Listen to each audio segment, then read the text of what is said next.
ساوند ثياتر.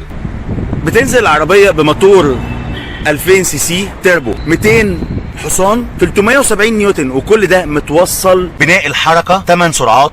العربيه بتعتمد على نظام الدفع الخلفي، وبتتسارع من 0 ل 100 في 6 ثواني و6 من 10.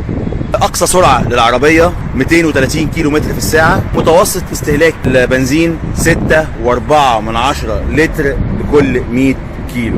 تيجي بنظام التعليق الخلفي مالتي لينك، والعربيه بتيجي ب6 ايرباجز، تنزل بسنسور امامي وكمان سنسور خلفي وكاميرا رجوع خلفيه. تنزل بكل انظمه السلامه والامان الخاصه بالفرامل.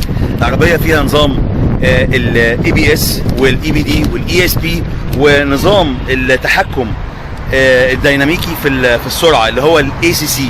كمان فيها نظام الكبح التلقائي اللي هو الاي اي بي.